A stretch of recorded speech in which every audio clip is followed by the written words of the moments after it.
नमस्कार, story trend में आपका स्वागत है। आज स्टोरी ट्रेंड में हम आपकी एक खास मेहमान से मुलाकात करा रहे हैं, जिन्होंने अभी हाल ही में आए 64th Bihar public service commission exam में 98 रैंक हासिल किया है। इनका नाम है सुरभि मेहता। इन्होंने सेकेंड अटेम्प्ट में इस एग्जाम को क्लियर किया है। सुरभि ने वीआईटी जयपुर से इंजीनियरिंग की है और उसके बाद इन्होंने इसकी तैयारी शुरू की और सेकेंड अटेम्प्ट में इनको 98 रैंक हासिल हुआ है। अब आप सुरभि की तैयारी कैसी रही, कैसा इनका पूरा सफर रहा, क्या चैलेंजेस आए, क्या अड़चने आई और सुरभि ने कैसे इन सब चीज़ों को ओवरकम करके इतनी अच्छी रैंक हासिल की है, तो हम बात करेंगे सुरभि से। सुरभि, स्वागत है आपका स्टोरी ट्रेंड में। सबसे पहले आपको बहुत बहुत बधाई। आपने बीपीएससी का एग्जाम क्लियर किया, अच्छे रैंक के साथ क्लियर किया है। कैसा रहा आपका पूरा ये सफर? मैम, सबसे पहले बहुत बहुत थैंक यू, बहुत बहुत धन्यवाद। इस सफ़र की शुरुआत की अगर बात करूँ तो इसकी स्रोत जो है वो मेरी माँ रही थी। उन्होंने ही मुझे कहा था कि तुम इंजीनियरिंग सर्विस को छोड़ के, इंजीनियरिंग में जो सर्विस मुझे हासिल हुई थी उसे छोड़ के तुम जो है सिविल सर्विसेज की तैयारी करो। सबसे पहली बात तो मैम, जब मैंने इंजीनियरिंग किया था तब मैंने कभी सोचा नहीं था कि मैं इस फील्ड में आऊँगी। और जब मैंने इंजीनियरिंग करके मुझे 1 वर्ष के टेली परफॉर्मेंस नामक कंपनी में जब मुझे जॉब हुआ, तो मेरे ऊपर लोन जो होता है, जब हम इंजीनियरिंग करते हैं तो हमें लोन लेना पड़ता है। मतलब चूँकि फैमिली के फाइनेंशियल कंडीशंस काफ़ी अच्छे नहीं रहे थे, तो लोन लेके मैंने पढ़ाई की थी। तो फिर उसके बाद वहाँ से अ, मेरी इच्छा होते हुए, गहन इच्छा होते हुए कि मैं तैयारी करूँ, मुझे 2 वर्ष के लिए कंपनी में काम करना पड़ा, कुछ फाइनेंशियल एड को प्राप्त करने के लिए। लेकिन उस समय भी मैंने जो है अपनी जो सेल्फ स्टडी होती है उसे जारी रखी। लेकिन जब मैंने फर्स्ट अटेम्प्ट में 63rd बीपीएससी को दिया तो पीटी तो मैंने क्लियर कर लिया, बट मैंने सून रियलाइज किया कि मेंस जो है वो आपको उसके लिए ज़्यादा टाइम देना पड़ेगा, ज़्यादा मोटिवेटेड होकर उसके पीछे लगना पड़ेगा। तो फिर मैंने अपनी जॉब को छोड़ दिया और उसके बाद मैं 2018 से बीपीएससी के लिए singly as a single purpose मैंने उसे देखा और मैंने तैयारी करना शुरू किया। सबसे पहली दिक्कत मेरे साथ जो इसमें आई थी वो थी इंग्लिश टू हिंदी कन्वर्जन।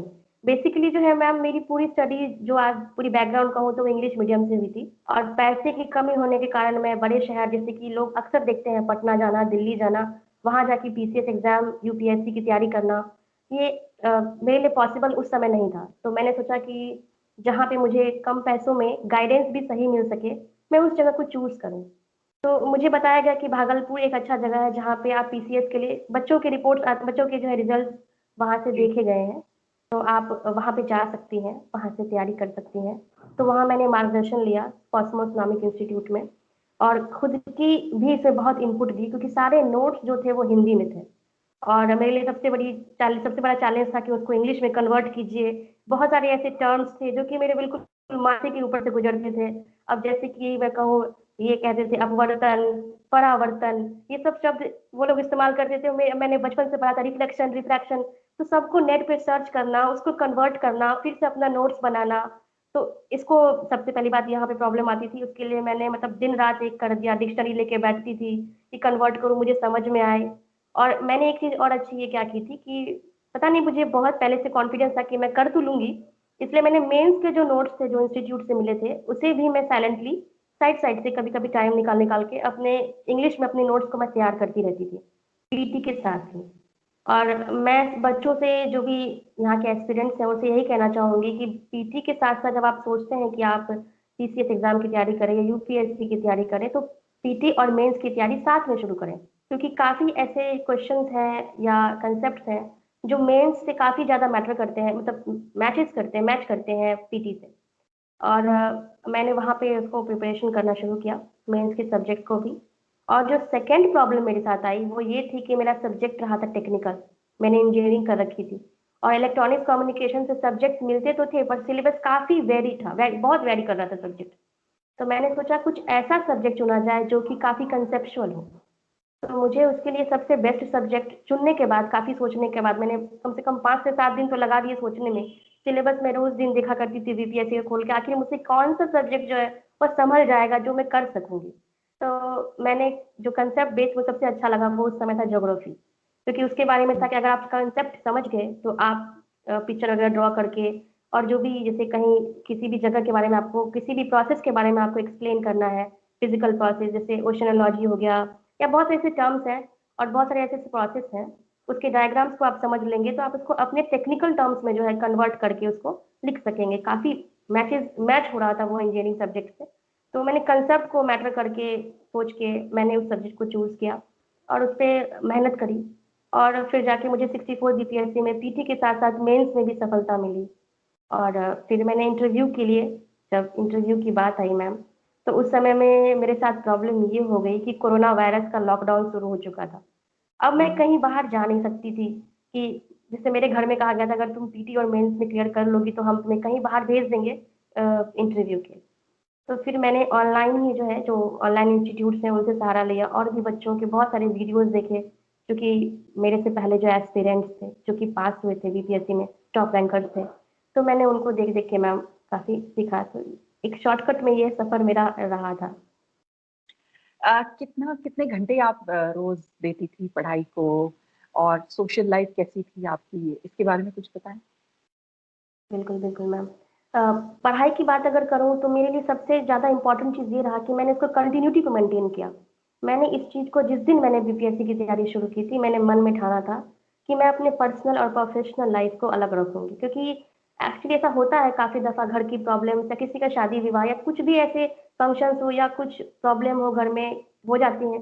तो फिर मैम उस समय में मैंने सोचा था कि चाहे ऐसा हो जाए कि कभी प्रॉब्लम्स हो तो भी मैं कम से कम मिनिमम 3 घंटे तो दूंगी ही दूंगी अपनी पढ़ाई को, चाहे किसी टाइम रात में ही जग के क्यों ना देना पड़े। लेकिन मैं मिनिमम टाइम, मैक्सिमम मैं कभी जैसे और सब दिन है तो मैं 8 घंटे कभी मैंने पढ़ लिया, कभी मैंने 6 घंटे पढ़ लिया, ट्यूशन के टाइम को हटा के, है ना, मैंने कभी पढ़ लिया, सेल्फ स्टडी कर लिया। लेकिन कभी ऐसे आगे कि मुझे मेरे एग्जाम्स हैं कुछ, मुझे कहीं ट्रैवल करना है और मैं नहीं पढ़ पा रही हूँ, तो फिर मैं उसे एज एन एक्स्ट्रा सोच के उससे मैं मैनेज करती थी लेट नाइट पढ़ के, ताकि मैम एक कंटिन्यूटी ब्रेक नहीं हो, जो कि काफ़ी इंपॉर्टेंट होता है सबसे पहले सिविल सर्विसेज में। बहुत सारे एस्पिरेंट्स के ये सवाल होते हैं कि क्या इंस्टीट्यूट ज्वाइन करना जरूरी है, बिना इंस्टीट्यूट ज्वाइन किए क्या आप सेल्फ स्टडी से इसकी कोर्स कंप्लीट नहीं कर सकते या पढ़ाई पे कंसंट्रेट नहीं कर सकते। तो आपको क्या लगता है कि इंस्टीट्यूट कोई भी ज्वाइन करना चाहिए, कब ज्वाइन करना चाहिए, कितना जरूरी होता है कोई भी कोचिंग सेंटर ज्वाइन करना? Ma'am as in coaching centre join करना जरूरी नहीं है, लेकिन आपको एक सही मोटिवेशन होना जरूरी है। मार्गदर्शन का स्रोत तो कुछ भी हो सकता है मैम, जरूरी नहीं कि कोचिंग ही हो। आप ऑनलाइन अगर किसी संस्था पे भरोसा करते हैं, या आपके पास अगर आप खुद ही इतने स्मार्ट है कि आप सारे बैकलॉग्स के जो भी क्वेश्चंस हैं जो आज तक आए हुए हैं, या आज तक बीपीएससी ने किस तरह के सवाल को पूछा है, उनकी एक लिस्ट तैयार करें, सूची तैयार करें, खुद से उसके ऊपर मेहनत करें, तो वो जो है काफ़ी आसान जाता है। लेकिन मैम एक यह बात तो मैं कहना चाहूँगी, इंस्टीट्यूट्स में जो मजे हुए टीचर्स होते हैं उन्होंने पहले ही जो है ये सब चीज़ करके रखा हुआ था, होता है हमारे लिए, हमें उस पर दुगनी मेहनत नहीं करनी पड़ती है। वो उनका भी यही होता है कि जो बच्चे पढ़ने वाले हैं उन्हें हम जो है ज़्यादा से ज़्यादा प्रोत्साहित करें, तो उनके लिए पहले से वो सवाल वगैरह सब जो है जो इम्पोर्टेंट होते हैं उसे वो अलग छांट के रखते हैं, अलग से स्पेसिफाई करके रखे हुए रहते हैं, तो वहाँ हमें काफ़ी आसानी होती है। बट अगर ये ज़रूरी नहीं है कि कंपल्सरी नहीं मानूंगी मैं कि आप इंस्टीट्यूट ही ज्वाइन कीजिए या कुछ भी, आपको ज़्यादा मेहनत लग सकती है।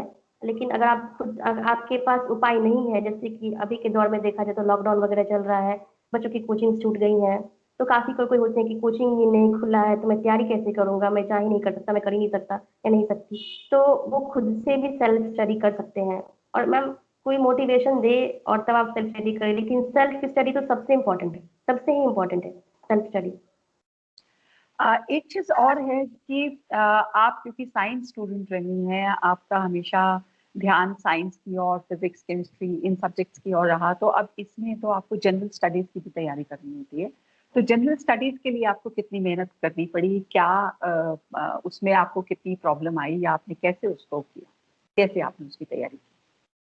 मैम इसको मैंने जो है इसको टैकल करने के लिए, इस प्रॉब्लम को टैकल करने के लिए मैंने सब्जेक्ट वाइज डील करना ज़्यादा बेटर समझा। और मैं ये भी करती थी कि रिवीजन करती थी, जैसे मैंने पहले किसी सब्जेक्ट को टारगेट कर लिया, हिस्ट्री, हिस्ट्री के 3 पार्ट, एंशियंट, मॉडर्न और मेडाइवल, 3 पार्ट्स हैं, तीनों पार्ट्स को अलग अलग सेक्शंस में बांट के और एक एक पार्ट पे अलग अलग से मेहनत करके मैंने जो है उसको कंप्लीट किया। और मैं आगे पढ़ूँ तो पिछला भूल ना जाऊँ, ये भी एक प्रॉब्लम थी मेरे लिए, क्योंकि मैंने फर्स्ट पहली दफ़ा पढ़ा था, मुझे लगता था कहीं क्वेश्चन कुछ छूट जाए, कहीं से रह जाए, तो मैं जिस हॉस्टल में रहती थी वहाँ की लड़कियों को बैठा-बैठा के नहीं तुम भी पढ़ लो प्लीज़ थोड़ा-सा, ऐसे करके मैं सबको पढ़ाती थी और मतलब एक तरह से वो मुझे कहते थे तुम टीचर हो क्या?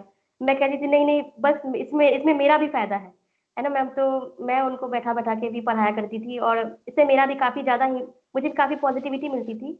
इसका रिज़ल्ट मुझे तब मिला जब मैंने इंटरव्यू दिया।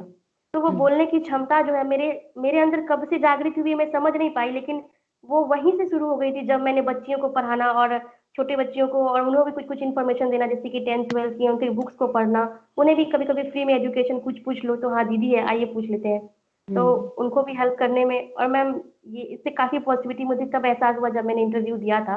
तो कॉन्फिडेंस वो शायद बिल्डअप बैक पीछे ही हो चुका था जब मैंने शुरू किया था। हम्म।